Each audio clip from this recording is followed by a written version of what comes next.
Dentista, eu acho que tudo para eles. Eu, como fui 3 vezes já nesse barco, a gente vê que em algumas regiões aparece um dentista uma vez por ano. E mesmo a gente estando lá fazendo esse atendimento, a gente acaba tendo que fazer o que realmente é o mais emergência, né? A gente gostaria até de conseguir fazer um tratamento, mas às vezes não consegue, porque o tempo que você tem é pequeno, é muita gente para ser atendida, né? E o foco principal é tirar a dor dessas pessoas, né? Então, para eles é tudo, que se a gente não for, não vai ninguém.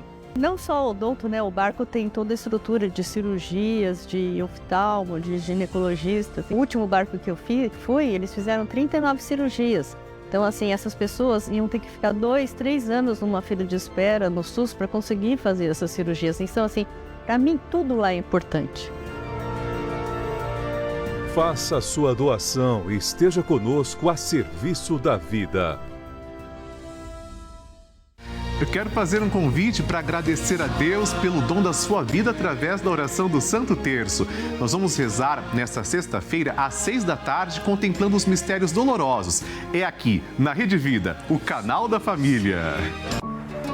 Como cidadãos, a gente tem deveres e direitos, como ir e vir, por exemplo.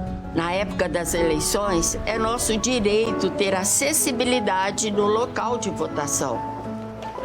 E é dever da Justiça Eleitoral assegurar esse acesso. Atualize seu cadastro e informe sua condição. Vamos exercer a nossa cidadania. Justiça Eleitoral, a justiça da democracia. Aqui no Canal da Família você tem um encontro com Cristo. Padre Alberto Gambarini leva até a sua casa um momento de paz e esperança. Que Jesus está aí para nos levantar. Encontro com Cristo. De segunda a sexta, às 6h30 da manhã e às 5h30 da tarde. E no domingo, às 5 da tarde. Aqui no Canal da Família. Aos poucos, 2025 vai se despedindo. Já pensou em como quer viver este final de ano? Planeje-se com antecedência e garanta o presente ideal para você e sua família. Adquira o seu diário Dia a Dia com Esperança 2026 e complete o seu Natal com produtos preparados especialmente para você. Cada presente carrega o poder de transformar vidas, a sua e a de milhares de jovens acolhidos na Fazenda da Esperança. Padre, só vai entregar com a alegria de partilhar. Imagem de Santo Antônio, padroeiro e conselheiro, protetor dos casamentos, zelador dos pensamentos, para um casal peregrino, exaltando o amor divino. Dia 11, na missa festiva, no santuário da vida, orando sem medida, na participação exata do jubileu de prata. Rede Vida canta e dança, somos peregrinos da esperança. Padre Emerson vai entregar a alegria de partilhar. Padre Emerson vai entregar a alegria de partilhar. Aquilo que parecia impossível. Nesta sexta, na Rede Vida, reze ao vivo o Santo Rosário com Frei Gilson. Ave Maria, cheia de graça, o Senhor é convosco. Bendita sois vós entre as mulheres e bendito é o fruto do vosso ventre, Jesus. Um dos grandes evangelizadores da atualidade. Com sua fé fervorosa e palavras inspiradoras, ele conduz esse momento de devoção profunda. Quando alguém te bater numa face, oferece a outra. Porque o que vence a ira do outro é a minha paz. Nesta sexta, às 4 da manhã.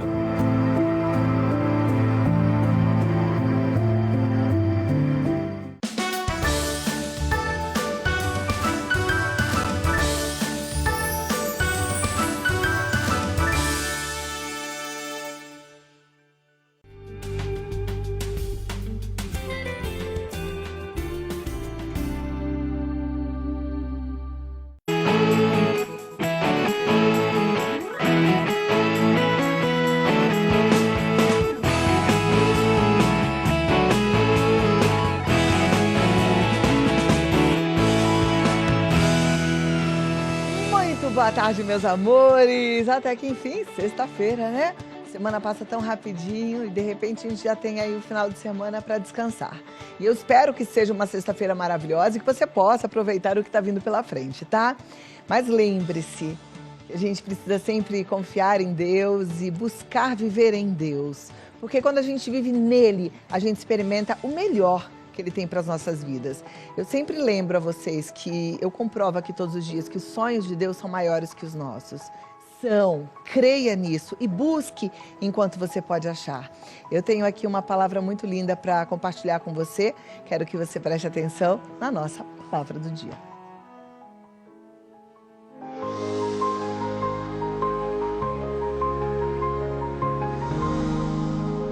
Palavra do dia. Em Isaías 40, o versículo 29 diz assim: Deus fortalece o cansado e multiplica as forças aos que não têm nenhum vigor. Deus vê, gente, o que passamos. Deus vê mesmo quando ninguém percebe. Deus vê quando muitas vezes a gente não se dá conta, colocando tanta coisa para cobrir aquela nossa sensação de vazio. Deus nos enxerga por completo. Ele conhece as nossas lutas, as nossas dores, as nossas limitações. E Ele nos dá uma segurança da presença dEle constante nas nossas vidas, se a gente quiser. Ele não é intruso, a gente precisa querer. E é importante saber que a gente não precisa caminhar sozinho.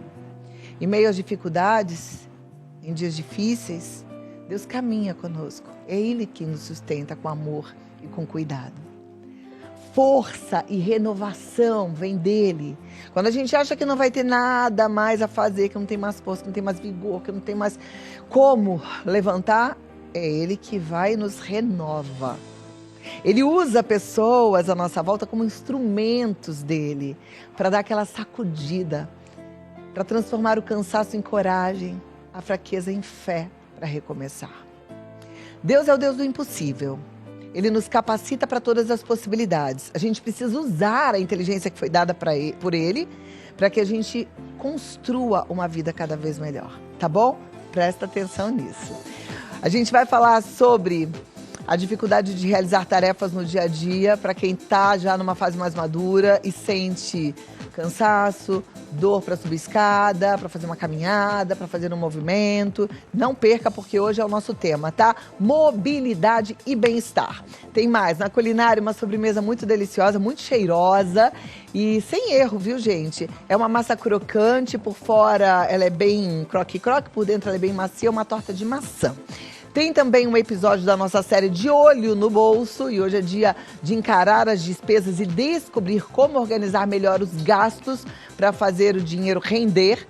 E começamos com um tema importante e que é delicado, mas a gente precisa tratar desse tema, que é a violência contra a mulher. São conversas necessárias que volta e meia a gente traz até aqui, até para que acenda uma luzinha aí em você e para que você possa perceber que a gente não muda o outro, mas a gente muda a nossa atitude. E muitas vezes, com mudança da nossa atitude, a gente mexe em tudo. E é para isso que Deus nos capacita com sabedoria, tá bom? Lembrou de alguém que está precisando desse assunto? Eu tenho 2 mulheres incríveis que vão falar sobre violência contra a mulher. Então você já vai lá no nosso canal do YouTube, estamos transmitindo ao vivo para todo o planeta e compartilha com quem você ama. Compartilha agora, já manda no grupo de WhatsApp da família. Se você está assistindo pela televisão, estamos em sinal digital para todo o Brasil, também avisa para as pessoas que está começando Vida Melhor. Tem gente que não sabe que tem esse programa aqui. E a gente só fala daquilo que de fato pode fazer diferença na sua vida, tá? São assuntos bem escolhidos assim, para agregar valor à sua caminhada. Hoje, para esse tema de violência doméstica, eu recebo 2 queridas. Uma advogada e uma mulher que viveu a violência doméstica. Eu não posso nem falar que viveu, porque violência doméstica é o que marca a alma da gente, e eu posso até ousar em falar que vive com essa ferida. Violência doméstica é um problema grave, persistente no Brasil. Mais de 21 milhões de brasileiras, 37,5% do total de mulheres, sofreram algum tipo de agressão nos últimos 12 meses, de acordo com uma pesquisa encomendada pelo Fórum Brasileiro de Segurança Pública. Um dado muito alarmante. São agressões verbais, Violência verbal também é violência, viu?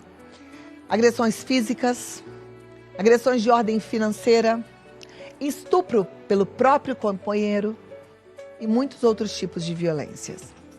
O número, infelizmente, não para de crescer. E a questão é, como nós mulheres podemos nos proteger? Quais são os mecanismos da justiça que podem trabalhar a nosso favor? O que a gente pode fazer também quando essa justiça demora? Essas e outras perguntas serão respondidas pela advogada, a doutora Ana Bernal, e a nossa convidada, que passou por essa situação, Gabriela Abreu, especialista em marketing digital e TI. E a gente vai começar esse assunto sério, importante agora. Doutora maravilhosa, saudades de você. Linda, Cláudia, saudades Obrigada por estar aqui com a gente, pelo seu tempo precioso. Gabriela, que bom te receber, seja muito bem-vinda, fique à vontade. Eu estou muito grata das duas, porque eu acho que o que vocês estão fazendo, isso sim é o que eu chamo de sororidade, sabe? Que é se colocar mesmo do lado da mulher e falar, não, vamos juntas. Você não está sozinha, né? Tanto a doutora Ana Bernal, que como advogada ajuda nesse processo todo, quanto você, Gabriela, que com coragem veio compartilhar um pouco da sua história, que eu tenho certeza que muitas vão se identificar com ela, né? Com certeza, Cláudia, é super importante e a gente agradece mesmo. É corajoso o ato da Gabi se expor, a gente sabe que não deixa de ser uma exposição, mas é extremamente importante, como você falou, Cláudia, alertar outras mulheres que possam estar passando pela mesma situação e que talvez ainda não tenham se atentado para aquilo que estão vivenciando. E também abrir caminhos para que elas possam procurar aí a justiça ou os caminhos que forem necessários para amparar os direitos da mulher. Lá no camarim eu encontrei a Gabriela e a gente começou a conversar e ela já me contou um pouco da história dela, né? E a minha primeira pergunta foi, esse foi um único episódio antes dessa violência tão severa? Eu não vou mostrar fotos aqui porque machuca. Eu não quero nem que a Gabriela veja, nem que você veja, mas você pode imaginar, tá? Feridas no corpo físico, machucados sérios, que poderiam ter tirado, inclusive, a vida da Gabriela. Mas foi um único episódio ou algumas coisas estavam acontecendo para que chegasse nesse ponto? Na verdade, a agressão, os sinais, para chegar na agressão física, né, a gente recebe vários sinais, né? E esses sinais, eles já vinham desde a época em que a gente namorava. Né? Às vezes num simples gesto de ciúmes e que a gente olha e fala assim, ai, que bonitinho, ele tá com ciúmes de mim. Ou então assim, mas por que você vai sair com aquela amiga? E aí já começou a podar, né? Mas no âmbito da violência mesmo, né? E aí falando no período do matrimônio, ela sempre existiu tanto no âmbito financeiro, né? A partir do momento em que eu, enquanto mulher, fazia frente a várias despesas, né, no âmbito familiar e também no tolir, né, e recém, assim, alguns anos antes, nós tivemos uma discussão familiar por um fato irrisório, né, momento em que eu estava conversando com ele me deu uma sacudida. Né? E aí eu acho que esse aí foi um sinal muito próximo de que tinha agressão, mas como a gente está naquele círculo, né? Eu acho que é mais difícil a gente sair da caixinha e olhar ali para cima e ver, né? Então, eu acho que os sinais, eles são claros, né? E a gente às vezes precisa pensar, né? O quanto de conversa você está tendo com o seu parceiro, que ele diz assim, não, eu não vou fazer mais. E quantas vezes isso acontece e o ciclo, né, ele volta. E a violência doméstica, né, ela não é só a agressão física. Né? O fato de te tolir ou de te proibir de algo ou de depreciar a sua imagem é uma forma de violência doméstica, sim. Com certeza. Bom, com essa história toda, a Gabriela teve muitas perdas e muitas feridas não foram e não serão curadas. Isso é fato, tá? Doutora, a Gabriela estava me contando um pouquinho do processo jurídico, até por conta de todas essas perdas. Mas a coisa caminha a passos lentos ou nem caminha, né? Poderíamos dizer assim. O que a gente tem hoje assegurado pela lei? Cláudia, antes de te responder, eu queria só pontuar algo que a Gabi falou. Ao final ela diz, a violência não é só física, mas durante a fala ela pontuou, quando aconteceu a violência mesmo. Veja, por que eu pontuo isso? Ela já vivia uma relação de violência psicológica, mas ela não identificava. Isso ficou muito claro na fala da Gabi. É verdade. E por que eu quero ressaltar isso? Porque você que está em casa, a mulher provavelmente possa estar passando pela mesma situação e a violência doméstica, ela é escalonada. Começa com sutilidades como a da Gabi, não vá aqui, não vista essa saia, e quando você percebe, você está apanhando socos e pontapés, etc. Em relação ao processo judicial, as varas da violência